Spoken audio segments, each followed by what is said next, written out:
Tai ką, labas vakaras.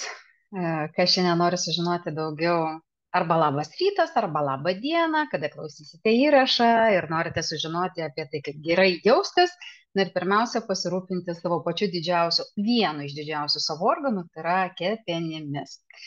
Turbūt ne paslaptis, kad, nu, apie kepenis girdėję esam turbūt labai daug, ar ne, bet tai tas organas, kurisai, kaip čia sakyčiau, kaip tylusis partizanas, niekada apie save iš anksto nieko nepasako. Jisai tyliai, tyliai veikia savo darbus mūsų organizme, bet jau kai išneša su simptomatika, tada jau belieka tik tai jau labai labai save smarkiai suimti į rankas. Bet apie viską iš pradžių keletas faktų, o po to kaip galima, kaip sakau, į ką reikėtų atkreipti dėmesį kasdienybėje, kad susirūpinti, dar nenubėgus pas gydytoją, bet pačiam namuose, kaip sakau, žiūrint į save atsakingai, sužinoti, kur jau kažkas yra negerai ir kaip galima padėti, neprieėjus prie jokių diagnozių, visam savo organizmui.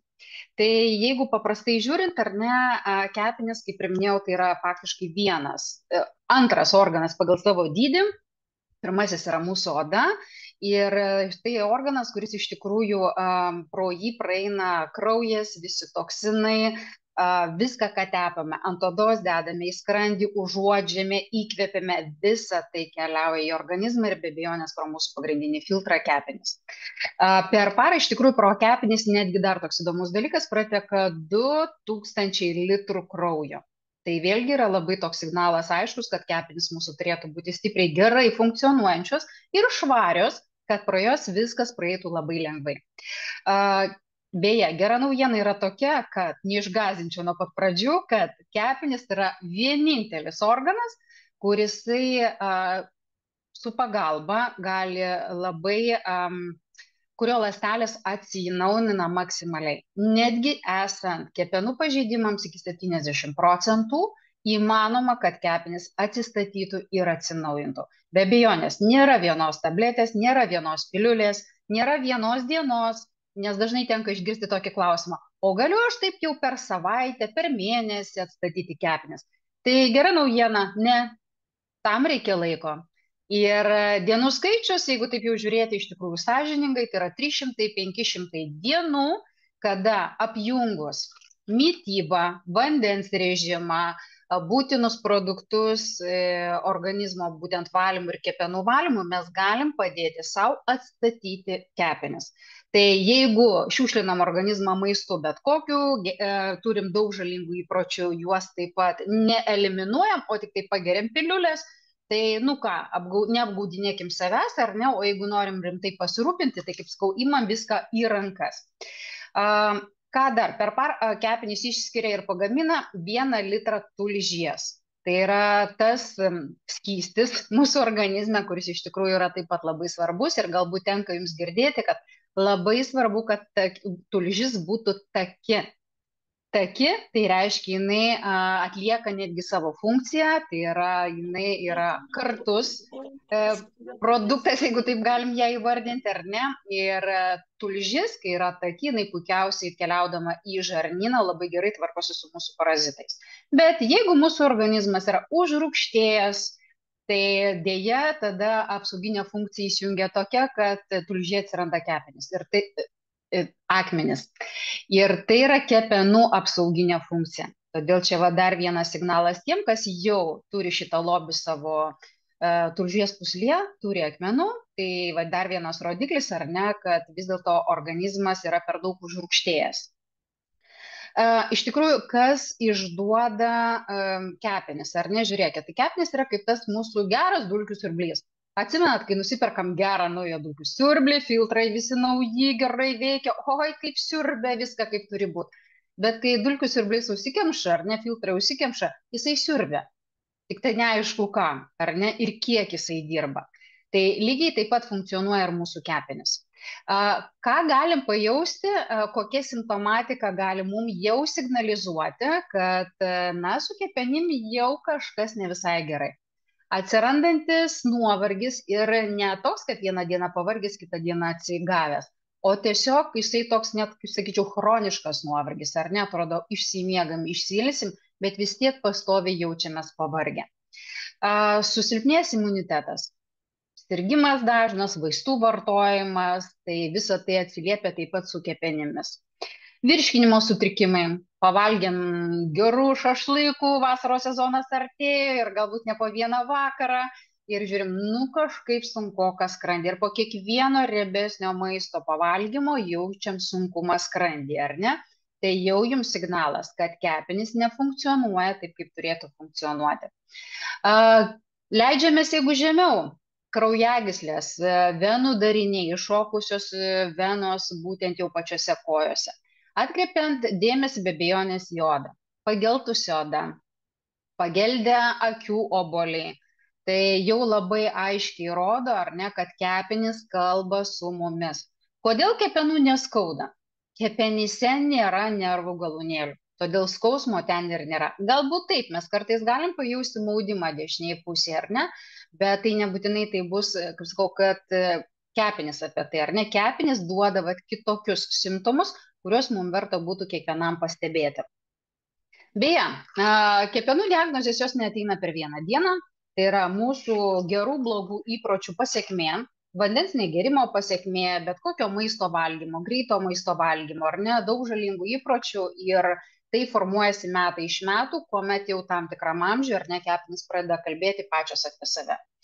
Truputėlį irgi vėl statistikos, 30% žmonijos mūsų planetoje turi netgi chroniškus kepenų susirgimus. Ir vėlgi grįžtu prie to, kad kas tai įtakoja. Vėlgi visi žalingi įpročiai, rūkymas, alkoholis, tie patys narkotikai, visa tai yra krūvis mūsų kepenims. Greitas maistas, saldumynai. Saldumynai įvairiausiom formom, be ko mes gal kažkas ir negali apsieiti, tai vėlgi didžiulis apkrovimas yra kepenim. Viršsvoris, beje, labai geras testas, kurį jau galite pasidaryti namuose iš karto. Pasimkite centimetrą ir išsimatuokite liemenį. Vyrams 94 plus ir daugiau, moterims 80 plus ir daugiau jau signalas, kad jūsų kepenys pariebėjusios. Ir tai va tas mažas testas jau namuose, kada jūs jau galite pasitikrinti, kad laikas susirūpinti. Beje, kepenų cirozė tai iš tikrųjų labai dažnas atvejis, tai yra netgi kaip ir vadina toks kepenų cirozė, ta prasme tas riebalas kepenyse, jis ima kepenis kaip čia dabar įsireišti, taip paprastai, kaip į kažkokią tai ilgalaikį kalėjimą, kur tiesioji yra į kepenų cirozę. Tai dabar važiuojam toliau, ar ne? Ką aš čia dar norėčiau pasakyti, pridėti, kol mes prieisim prie to, kaip mes galim patys savo pradėti, ar ne? Taip, žiūrim, kepenys, baltymai. Kepenys yra pagrindinis iš tikrųjų baltymo gamintojas. Baltymų mes turbūt esam girdėję, ar ne, kad kiek reikia suvalgyti, kokia yra dienos norma. Baltymas iš tikrųjų per vieną valgymą baltymo organizmas pasisavina tik 30 gramų. Ir jeigu jūs suvalgote 2 didžiausius vištienos kepsnius ir tikitės, kad ten dvigubą porciją gavote baltymo, dėja, taip nėra, ar ne? Tas kiekis, kiek žinoti, kiek mes turime duoti organizmui tos vadinamos kasdienės normos, ar ne? Moterims yra 1 gramas vienam kūno kilogramui, vyrams yra 1,2 gramo kūno kilogramui. Jeigu esat sportuojantis, kiekis šiek tiek yra, tai yra jau profesionalų sportininkai, ar ne, tas kiekis yra didesnis. Bet jeigu gyvenant standartinį gyvenimo būdą žmogų, ar ne, tai, sakysim, pasiskaičiuoti galime patys. Reikia suvalgyti paros normą baltymo ir, aišku, pridėti dar tiek, kiek, sakysim, jo yra neperdirbama. Baltymai kokie gali būti, ar ne? Tai vadinamos pakeičiamos ir nepakeičiamos amino rūgštys. Nepakeičiamos yra tos, kurios organizme nesigamina, tada mes turime jas duoti su maistu. Bet aš žiūriu šiandien dienai kur kas paprasčiau ir jeigu nėra noro labai stipriai gilintis ir laiko aiškintis, kas ten yra pakeičiami, kokie nepakeičiami, tam yra baltyminiai kokteiliai. Tai yra vienas iš sprendimų, ar ne? Jei nėra laiko aiškintis apie amino rūgštis, tam yra taip pat papildai. Ką beje ir mes turime Coral Club produktą, bet kaip tik žiūriu ir nepaėmiau jo, Protivity, kurį iš pati labai iš tikrųjų, man patinka šitas produktas, mėgstu šį vartoti, netgi galbūt ir greitai šį tuoj surasiu ir ištrauksiu.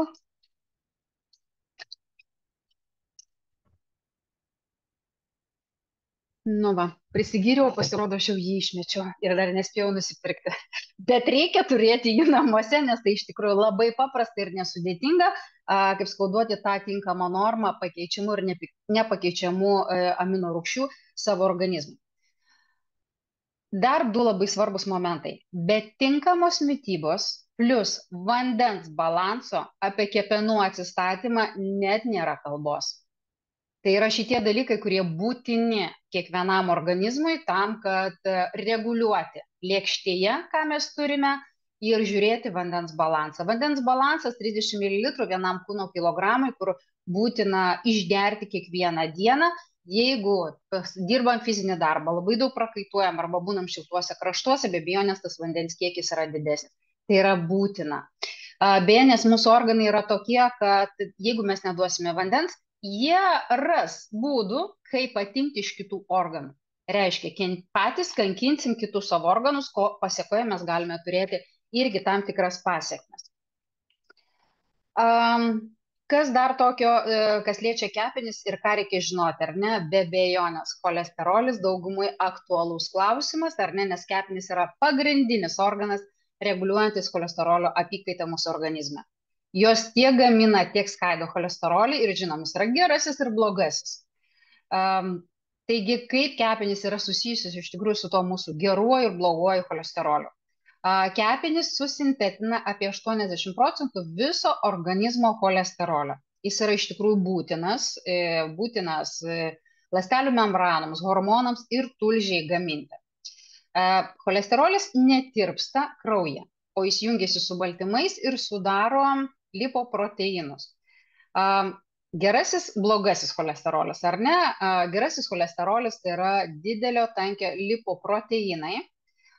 Jie surenka cholesterolio perteklių iš audinių ir grąžina jį kepenis, kuris yra perdirbamas arba pašalinamas su tulžimi. Aukštas gero cholesterolio kiekis iš tikrųjų mažina aterosklerozės riziką. Nu, ką daro blogasis cholesterolis? Tai yra mažo tankio lipoproteinai. Jie perneša cholesterolį į ląsteles, tačiau jei jo per daug, jie kaupiasi kraujagyslėse ir gali formuoti aterosklerozinės plokšteles, didindama širdies ir kraujagyslių ligų riziką. Kepenys paverčia cholesterolį tulžies rūgštimi, kurios išsiskiria su tulžimi virškinamąjį traktą ir pasišalina iš organizmo. Jeigu dar toks momentas, kurį prisiminiau iš tikrųjų ir kas man iš tikrųjų užsifiksavo, kaip nutriciologai sako, nuo 40 metų kepenų valymą, jeigu yra žmogus visiškai sveikas, nevartoja jokių vaistų, stengiasi žiūrėti į lėkštės turinį, geria tinkamą vandenį, jis 1-2 kartus per metus privalo praeiti 3 mėnesių organizmo valymo programas, įskaitant visus 3 mėnesius kepenų valymą. Jeigu žmogus jau yra su diagnozėmis, jau jis vartoja vaistus, jau turi pilvą, tai jau minimum 6 mėnesiai per metus žmogus privalo tai atlikti ir padėti savo organizmui, pirmiausia, kepenims. Tiesa, vienas toks paprastas momentas, ar ne? Va, paimkite, įsivaizduokit riebę kiaulieną. Kaip jinai atrodo, su tuo lašinuku, oi, kaip skaniai, net norisi turbūt, ar ne, pačirškinti keptuvėje. Ir jeigu mes supjaustame kiaulieną šašlykui, kur labai daug to gero riebaliuko, ar ne, ir paliečiam rankomis, nujaučiam, kokios tos rankos mūsų riebaluotos, ar ne, pažiūrėkit, paimkite, pilkit acto. Rankos pasidarė iš karto labai fainos, riebaliuko kaip ir neliko. Ką tai bendro turi su mūsų organizmu ir kaip tai vyksta mūsų organizme, ar ne? Kol aplinka yra šarminė, tie riebalai plūduriuoja. Kai tik terpė patampa rūgštinė, o atsimenat, rūgštinė terpė. Daug saldumynų valgom, alkoholio pageriam, streso turim, kad stogą rauna ir vandens negeriam. Nu tai už rūgštinę organizmą vajezu, kaip mes turime, ar ne? Tai kas vyksta tokiu atveju? Tokiu atveju riebalas prilimpa prie kraujagyslių sienelių, kapiliarų, aortos ir mažiausių pertvarų. Jie užkemša skylutes, pro kurias turėtų išeiti kraujas. Kraujo kūneliai ir visos maistingosios medžiagos ir mes padarom ką? Riebų koridorių. Todėl kraujagyslės kemšasi, siaurėja ir, na, turim po to mes rezultatus to, ko mums neturėtų būti, ar ne? Kaip neturėtume jaustis. Tai jeigu dabar einam pažingsniui, sveikatos atkūrimo programa ir cholesterolis. Kaip su tuo tvarkytis? Pirmas žingsnis – sveikatos koncepcija. 90 dienų, kursas 2 kartus į metus. Absoliuti profilaktika, jeigu turim diagnozių, tai yra privaloma profilaktika vienareikšmiškai. Tai reiškia praeinam organizmo detoksikaciją, išvalom parazitus, beje, parazitų yra ir kepenyse. Kaip ir kituose organuose galime jų rasti, ar ne? Žarnyno valymas, limfos valymas. Šitoj vietoj nepraleidžiam paskutinio pačio svarbiausio taip pat momento. Kai mes turime jau pravalytą švarų organizmą, mes ląstelėm duodame maisto. Mūsų ląstelės valgo 5 patiekalus, 5 pagrindinius patiekalus. Tai yra vitaminai, mineralai, fermentai, aminorūgštys ir gerieji riebalai. Antras žingsnis. Čia sulyginkim su paprastu pavyzdžiu automobilis. Nusipirkom gerą naują automobilį, juk neužtenka vieną kartą įpilti degalų, pakeisti tepalus, pripūsti oro, nu ir ten karts nuo karto jį nuplauti, ar ne? Reikia mašina rūpintis reguliariai. Lygiai tas pats su organizmu. Tai grįžtam prie pirmo punkto, ar ne? Tai, ką turime daryti reguliariai. Ir trečias žingsnis – pasirūpinti prieš uždegiminę mitybą. Taip pat padėti reguliuoti cholesterolį, o jeigu tai sujungiam kombinuotai ir kaip vienas iš produktų omega-3 turime visada savo racione, mityboje, ne tik ant stalo, bet ir vartojame produktą, tai jis visada omega-3 mažina kraujagyslių sienelių uždegimiškumą ir prie jo nelips cholesterolis, kas iš tikrųjų yra pagrindinė cholesterolio grėsmė. Ir jeigu šiek tiek dabar pereinam prie produktų, taip, aš rodysiu pavadinimus, galbūt sakysiu, nes tikrai visų buteliukų parodyti neturiu, bet jų yra ne vienas, kur mes galime turėti prevenciją po organizmo valymo programų metu, ypatingai detokso programos metu, ar ne, galim juos dar pridėti, bet idealu, kai mes praeinam švarų organizmą, švarus organizmas viską pasisavina, viskas kitaip, ar ne? Dabar pirmas produktas AquaAx. Nežinau dabar, ar čia matysis. Pas mane kamera kažkaip nerodo. Ne, nesimato, matau.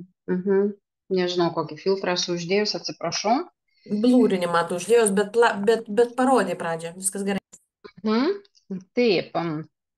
AquaWox apsaugo nuo aterosklerozės vystymosi. Ir vienas iš svarbiausių, tokių didžiausių, kaip sakau, ingredientų į sudėtį įeinantis yra granatų ekstraktas, nes net 200 mg. Ir tai yra, kuris ką daro. Jis apskritai moksliniais tyrimais netgi yra įrodyta, kaip Renato rodo labai aiškiai pavadinimą, ar ne, granatų ekstraktas sulėtina progresuojančią aterosklerozę. O metus kasdieną, sakysim, jeigu natūraliai išgeriant po stiklinę granatų sulčių, išvengiama aterosklerozės plokštelių atsiradimo kraujagyslėse. Arba vartojant kapsulės, tuo pačiu granatas ką duoda? Jis yra antioksidantas, kuris prilyginamas net stipresnis negu spanguolė, mėlynė, žalioji arbata. Toliau, ką mes dar turime iš asortimento, Phytocontrol produktas. Renata jau matau kažką traukia, nežinau, kažkiek matosi. Phytocontrol vėlgi apsaugo kraujagyslės nuo oksidacinio streso pasekmių. Mažina bendro cholesterolio kiekį kraujyje, neleisdamas susiformuoti cholesterolio plokštelėms. Slopina kraujagyslių plokštelių uždegimą sukeliančių prostaglanditų ir fermentų aktyvumą. Beje, šitam augale yra pakankamai daug vitamino C. Augalas yra plunksnalapių guodabelių vaisių ekstraktas, kur labai daug yra vitamino, žinoma, kolageno skaidulų, iš kurių formuojasi kraujagyslių sienelės ir tai yra stabilizatorius. Keliaujam toliau, ką mes dar turime čia iš būtinųjų produktų mūsų asortimente. Coral Alpha Alpha, arba kitaip tariant, yra liucerna. Liucerna labai iš tikrųjų plataus spektro produktas ir kai aš dar labiau pasigilinau į jo sudėtį, supratau, kad, nežinau, čia kiekvienas turi jį turėti. Pirmiausia, taip, mažina kraujyje cholesterolio kiekį, tai yra ne tik apsaugo nuo aterosklerozinių kraujagyslių sienelių pakitimų, bet ir padidina jų elastingumą. Taip pat naudingas moterims menopauzės laikotarpiu. Tai yra švelni šlapimo varomoji priemonė, kuri normalizuoja vandens balansą ir padeda pašalinti šlapimo rūgšties druskas iš organizmo. Tai padėdami, kaip sakoma, vienam organui, padedam visam organizmui. Artišokas. Daugeliui pažįstamas produktas įvairiems sutrikimams, hepatitui, kepenų disfrozijai, riebalų hepatozijai. Taip, cholesterolis, jeigu žiūrim būtent į šitą punktą, ar ne, dalyvauja apykaitos procesuose, skatina energijos išsiskyrimą, bei pasižymi tulžies gamybos ir tulžies varomojų poveikiu. Labai svarbu, kad tulžis būtų taki, nes todėl, kad tulžis toliau keliaudama į žarnyną, puikiausiai dirba su parazitais. Varnalėša. Varnalėšo šaknis padeda sumažinti cholesterolio kiekį. Pasižymi tuo, kad į sudėtį įeina, čia tokie labai gudrus pavadinimai, cholesterolio antagonistai.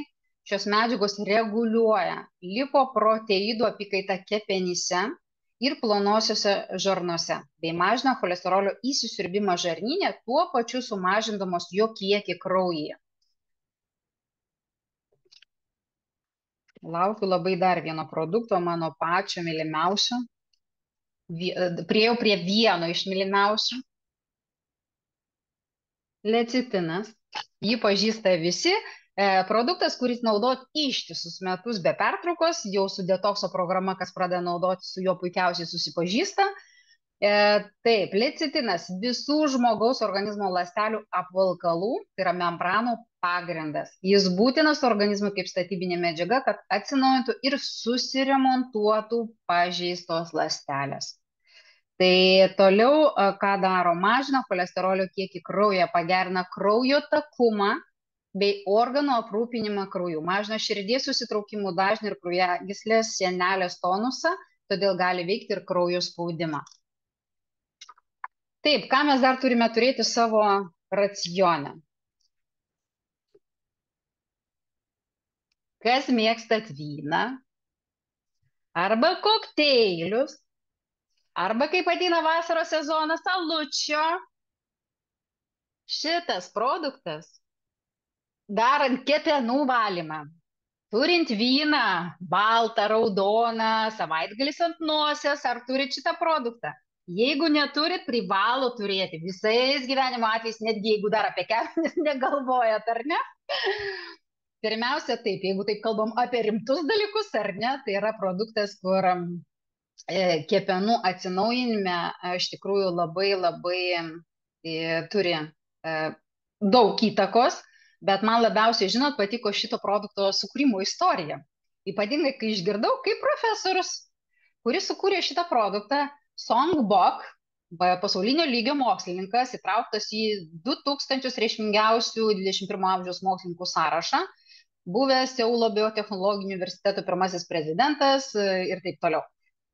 Tai jis sukūrė Fandetox po 13 metų tyrimų, ieškodamas natūralaus ir efektyvaus būdo kepenų regeneracijai. O ką jis darė? Nugi, klausom. Atliko tokį eksperimentą. Šiaip tai jums nesiūlau jo daryti, tegul mokslininkai daro ar ne, bet paklausyti galim.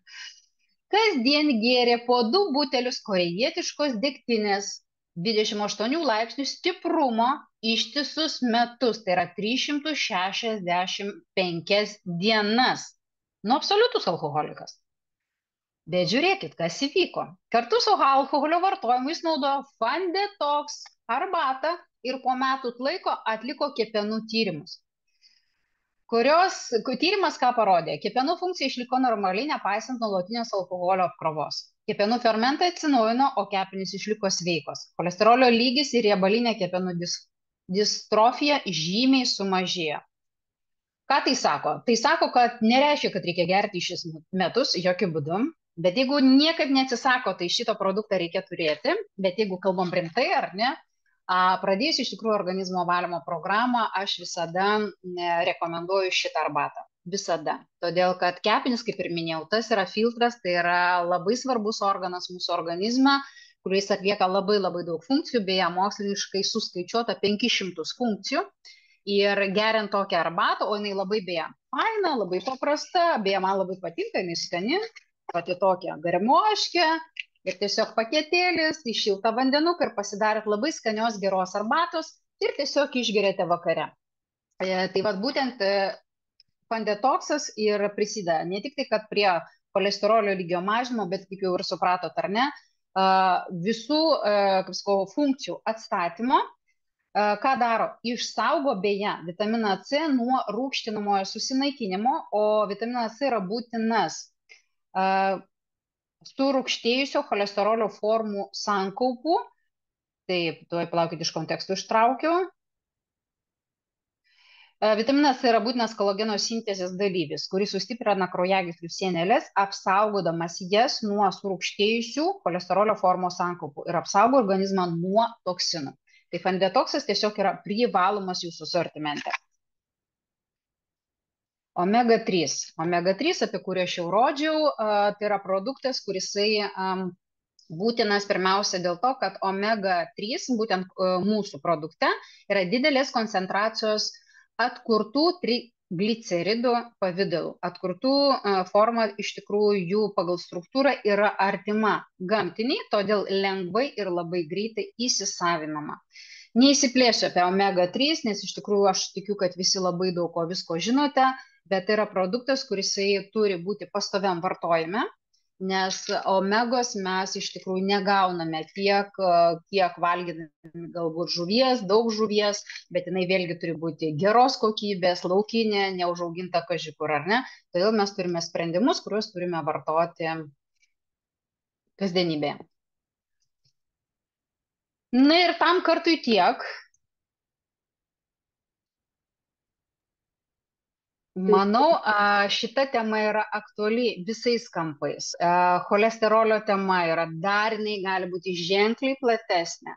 Tai tų temų iš tikrųjų bus dar ne viena, bet šiandien su kepenim ir kaip jas turėti sveikas arba padėti savo jas atsistatyti, šiandien tiek. Astulė, o gal dar tu turi informacijos apie tai, kaip ką gerti, ar čia geriau individualiai žiūrėti? Nu, turiu omeny kiekius. Kiekius. Truputį, taip.